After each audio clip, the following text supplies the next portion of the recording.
ইতিমধ্যে চালু হয়ে গেছে সকাল সকাল থেকেই কিন্তু সিতাই বিধানসভায় উপনির্বাচন কেন্দ্রে ভোট চলছে এবং এই মুহূর্তে এখানে এসেছেন জগদীশ চন্দ্র বর্মা বসুনিয়ার পরিবার। দেখাবো সেই ছবি ডিজিটাল বাংলার পর্দায়।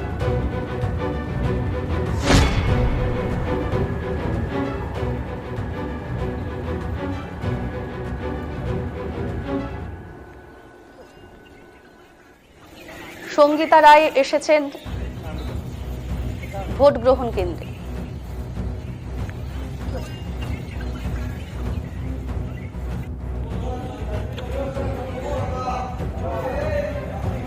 সিতাইয়ের প্রার্থী সঙ্গীতা রায়। সঙ্গীতা রায় তৃণমূল প্রার্থী এবং এই সিতাই কেন্দ্রেই বিজেপি প্রার্থী আছেন দীপক কুমার রায়।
ভোট দেবার পরে কি জানিয়েছেন জগদীশ চন্দ্র বর্মা বসুনিয়া, শুনবো। দিলেন কতটা আশাবাদী? 100% আশাবাদী। এটা নতুন করে বলার কিছু নেই। আমরা সর্বোচ্চ রেকর্ড ভোটে সিতাই বিধানসভা নির্বাচনে জয়ী হব। সমস্ত বিরোধীদের জামানত বাজেয়াপ্ত। দাদা, বিরোধী দলের এজেন্ট দেখা যাচ্ছে না, তাদের বিরোধী দলের এজেন্ট দেওয়ার দায়িত্ব তৃণমূল কংগ্রেসের না, সেটা তাদের দলের ব্যাপার। তারা যদি এজেন্ট খুঁজে না পায়, নিশ্চয়ই আমরা তাদের এজেন্ট খুঁজে দেওয়ার ব্যবস্থা করব না। তাদের দায়িত্ব তাদের নেতা শুভেন্দু অধিকারী আছে, তাদের নেতা সুকান্ত আছে, তাদেরকে বলুক তারা এসে এজেন্ট বসায় দেবে। আমাদের তৃণমূল কংগ্রেসের দায়িত্ব নয় তাদের এজেন্ট খুঁজে দেওয়া। সারাদিন আজকে কি কাজ? সারাদিন আমি প্রত্যেকটা নদীর ওই পারে আমি 12টা আছে, সেখানে আমি প্রত্যেক বুথে যাওয়ার চেষ্টা করি। ভোটে জিতলে প্রশাসক হিসেবে কেমন কাজ করবেন সঙ্গীতা রায়? কি অবশ্যই ভালো কাজ করবেন, কারণ তার কাজ করার অভিজ্ঞতা আছে।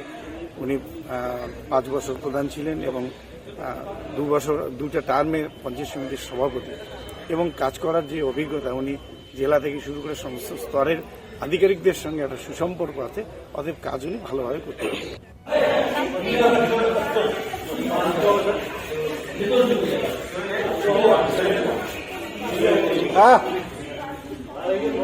আমাকে সেম হয়েছে সিগন্যাল।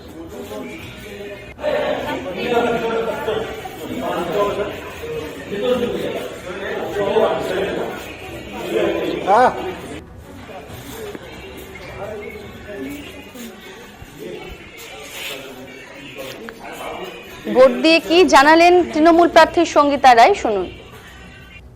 কেমন লাগলো? ভালো লাগলো। প্রথম প্রার্থী হচ্ছেন এবার এমএলএ ইলেকশনে, কি উত্তেজনা কিরকম হয়েছে? আমি তো প্রথম প্রার্থী, আজকে বিধানসভার কেন্দ্রে প্রার্থী হয়ে নিজেকে সেলিব্রিটি মনে হচ্ছে। যদি আছে সারাদিনের কি কি রুটিন রয়েছে? সারাদিন রাত 10টা অবধি আমি বুথে যতক্ষণ ভোট না হয়, যতক্ষণ মেশিন ইভিএম মেশিন ঠিকঠাক করে না যায়, ততক্ষণ আমি বুথে অভিযোগ আসছে যে পোলিং এজেন্টদের, বিরোধী পোলিং এজেন্টদের বসতে দেওয়া। আরে ওদের তো, ওরা তিনও পার্টি তো সবসময় অভিযোগ করছে। কংগ্রেস বলুন, ফরওয়ার্ড ব্লক বলুন আর বিজেপি বলুন, এদের কাজই হচ্ছে অভিযোগ করা। কেমন লাগলো? খুব ভালো লাগলো। প্রথম প্রার্থী আমরা কথা বলবো আমাদের প্রতিনিধি অমিত কুমার দেবের সাথে। অমিত রয়েছে সেখানে। অমিত, শুনতে পাচ্ছ? কি রয়েছে ওখানে, বিস্তারিত তথ্য একটু জানাও। ভোটাররা রয়েছে, দেখতে পাচ্ছি এই মুহূর্তে সেই ছবি। ভোটাররা ভোট দিতে এসেছেন এবং তৃণমূল প্রার্থী সঙ্গীতা রায় ভোট দিলেন জগদীশ চন্দ্র বর্মা বসুনিয়া। সব বিষয়ে সঠিকভাবে জানাও। দেখো, সকাল সকাল ভোট গ্রহণ শুরু হয়েছে, সকাল 7টা থেকে ভোট গ্রহণ পর্ব শুরু হয়েছে। তবে সেটা যেটা দেখা গেছে যে প্রথমেই আমরা যখন যাই মক পোলের ক্ষেত্রে অধিকাংশ বুথেই কিন্তু কোনো রাজনৈতিক দল, এমনকি তৃণমূলের দলেরও পোলিং এজেন্টদের দেখা মেলেনি। বা স্বাভাবিকভাবেই 6টা যেহেতু বেজে গেছে, সেহেতু পোলিং পার্সোনালদের দেখা যায় যে তারা নিজেরাই মক পোলের যে কাজ সেটা সম্পন্ন করেন এবং 7টা থেকেই কিন্তু বুথ কেন্দ্রগুলোতে ভোটারদের লাইন চোখে পড়ে। এবং তার পরবর্তীতে যেমন ভোট দিতে যান তৃণমূল প্রার্থী সঙ্গীতা রায় এবং কুচবিহারের সাংসদ জগদীশ চন্দ্র বর্মা বসুনিয়া, ঠিক একইভাবে এদিন ভোট দেন বিজেপি প্রার্থী দীপক কুমার রায়। এবার দীপক কুমার রায় বিজেপি প্রার্থী, তিনি কিন্তু বারবার যেটা অভিযোগ আনছেন যে গতকাল রাত্রের থেকেই কিন্তু রীতিমতো সন্ত্রাস চলেছে সিতাই বিধানসভা কেন্দ্রের একাধিক এলাকায়। যে সমস্ত সম্ভাব্য যারা পোলিং এজেন্ট হিসেবে ছিলেন বিজেপির, সেই পোলিং এজেন্টদের কিন্তু কালকে রাতের থেকেই বাড়ির সামনে জমায়েত করা হয়েছে, তাদেরকে ছেড় দেওয়া হয়েছে এবং তারা বুথ কেন্দ্রে পৌঁছতে পর্যন্ত পারেননি। অর্থাৎ অধিকাংশ ভোট গ্রহণ কেন্দ্রেই কিন্তু উপস্থিত নেই বিজেপি দীপক কুমার রায়ের পোলিং এজেন্ট, এটা কিন্তু প্রার্থী নিজেই জানিয়েছেন। এবং অন্যদিকে তৃণমূল কংগ্রেসের পক্ষ থেকে দাবি করা হয়েছে যে বিপুল তৃণমূল অমিত সেখানেই বলছে যে সঙ্গীতা রায়ও কিন্তু এই মুহূর্তে জানালো যে বারবার বিজেপি প্রার্থী কি ফরওয়ার্ড ব্লক কি কংগ্রেস সকলে মিলে কিন্তু শুধুমাত্র অভিযোগটাই করছে। কিন্তু দীপক রায় যে এর আগে যে জানিয়েছিলেন যে গতকাল থেকে এক প্রকার সন্ত্রাস শুরু হয়ে গেছে, যে তাদের শুধুমাত্র পুলিশ ধরে নিয়ে যাচ্ছে কিসের জন্য, যে তারা বিজেপি করছে বা বিজেপির হয়ে প্রচার করছে। এই যে অভিযোগগুলি, তার ক্ষেত্রে সেখানটাতে ভোটের ফলাফলও কি হবে সেখানেও তিনি কিন্তু আশানুরূপ কোনো কথা বলতে পারেননি। ঠিক এই বিষয়ে কি জানিয়েছেন তিনি? না দেখো, যেটা বোঝা যাচ্ছে সেটা হচ্ছে সাংগঠনিক নড়বড়ের বিষয়টা তো আছেই। শুধুমাত্র বা আমি বাহিনীর উপর, কেন্দ্রীয় বাহিনীর উপর, পুলিশ বাহিনীর উপর ভরসা করে ভোট বৈতরণী পার করবো, সেটা যেমন একটা রাজনৈতিক দলের পক্ষে সম্ভব না, কারণ তার দলের সংগঠন থাকা প্রয়োজন বুথ স্তরে। সেক্ষেত্রে তো বিরোধীরা অনেকটাই পিছিয়ে তৃণমূলের কাছ থেকে। তার কারণ হচ্ছে তৃণমূল যেহেতু তৃণমূলের রাজনৈতিক ক্ষমতা যেহেতু তৃণমূলের হাতে, ক্ষমতা যেহেতু তৃণমূলের হাতে, সেক্ষেত্রে বুথ স্তরের সংগঠন অনেকটাই শক্তিশালী কিন্তু বোঝাই যাচ্ছে। স্বাভাবিক কারণেই বিভিন্ন বুথ এলাকায় শক্তিশালী, সেহেতু প্রার্থীর পক্ষেই ভোট হবে। তবে একটা কথা বলা হয় যে পশ্চিমবঙ্গের ভোট বা বিভিন্ন গ্রামীণ এলাকার ভোট, সেই ভোট কিন্তু হয় না, ভোট করাতে হয়। সেই ভোট মেশিনারি কিন্তু তৃণমূলের হাতে যথেষ্ট রয়েছে। এটা কিন্তু সিতাই বিধানসভা কেন্দ্রের সকাল থেকে বিভিন্ন এলাকায় ঘুরে কিন্তু আমাদের উপলব্ধি সেটাই। যেরকম হ্যাঁ অমিত, মাদারিহাটে যেরকম রাহুল লোহার কিন্তু এক প্রকার প্রচ্ছন্নভাবে জানিয়ে দিয়েছে যে ছাপ্পার আশঙ্কা তিনি করছেন, তিনি জানিয়েছেন। এখানে কি এরকম কোনো কথা দিলীপ রায় জানিয়েছেন যে ছাপ্পা ভোটের আশঙ্কা করছেন কোনো জায়গা থেকে? না দেখো, ছাপ্পা ভোটের কথা বলেননি ঠিকই, কিন্তু তিনি যেটা বলতে চেয়েছেন সেটা বুঝে নেওয়া যেতে পারে যে পোলিং এজেন্ট নেই তাদের রাজনৈতিক দলের, তার পোলিং এজেন্ট নেই, বিজেপি প্রার্থীর পোলিং এজেন্ট নেই, শুধুমাত্র একতরফা তৃণমূলের পোলিং এজেন্ট থাকা। সেক্ষেত্রে ভোটে কারচুপি হওয়ার সম্ভাবনা রয়েছে, এটা তার কথাতে স্পষ্টতই ধরে নেওয়া যেতে পারে। আর এমনি সাধারণ যারা ভোট দিতে এসছে তারা কি কোনো কিছু জানিয়েছে নাকি শান্তিপূর্ণভাবে সুন্দরভাবে ভোট দিয়ে যাচ্ছে তারা? কিন্তু বিভিন্ন বুথ কেন্দ্রে ভোটারদের লাইন রয়েছে, তারা শান্তিপূর্ণ, অবাধ এবং শান্তিপূর্ণভাবে ভোট দিচ্ছেন। এবং যে বুথ কেন্দ্রে আমরা পৌঁছেছি প্রত্যেকটি বুথ কেন্দ্রেই কিন্তু কেন্দ্রীয় বাহিনীর জওয়ানরা রয়েছেন। ধন্যবাদ অমিত তোমাকে আমাদের সাথে থাকার জন্য। আপনারা দেখছেন ডিজিটাল বাংলায় সকাল থেকেই ভোটের ছবি, এবং এই মুহূর্তে বিজেপি প্রার্থী ভোট দিতে এসেছেন। বিজেপি প্রার্থী দীপক কুমার রায়।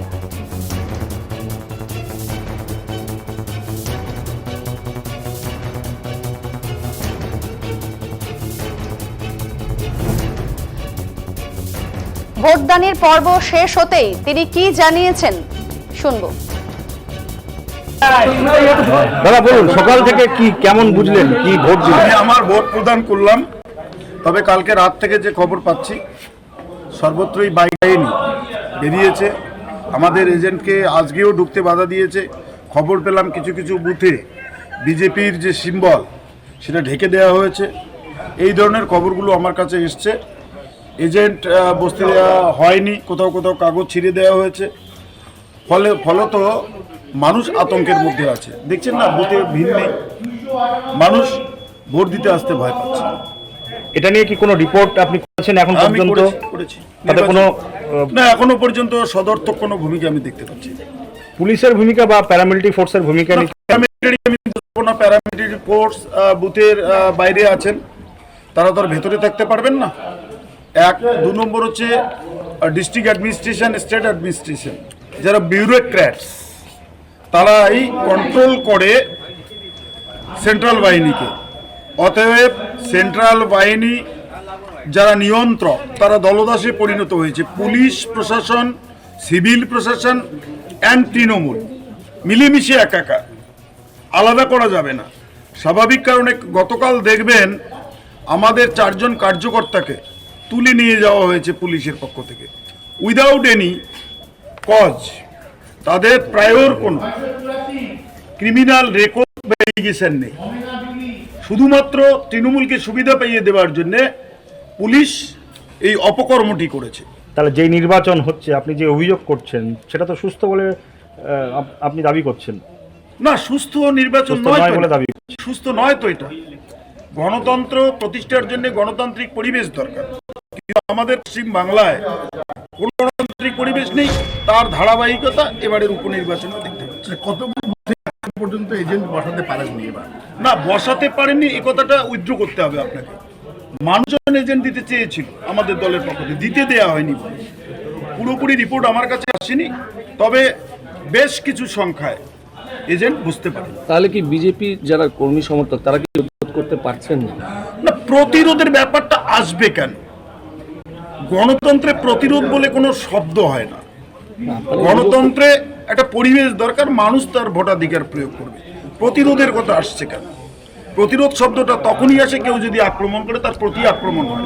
আমরা বিজেপি শান্তিতে বিশ্বাস করি, আমরা প্রশাসনকে জানিয়েছি। তো ভোট নির্বিঘ্নে হচ্ছে না? না, হচ্ছে না, হচ্ছে না তো। আপনারা দেখছেন না, বুথে লাইন নেই কেন?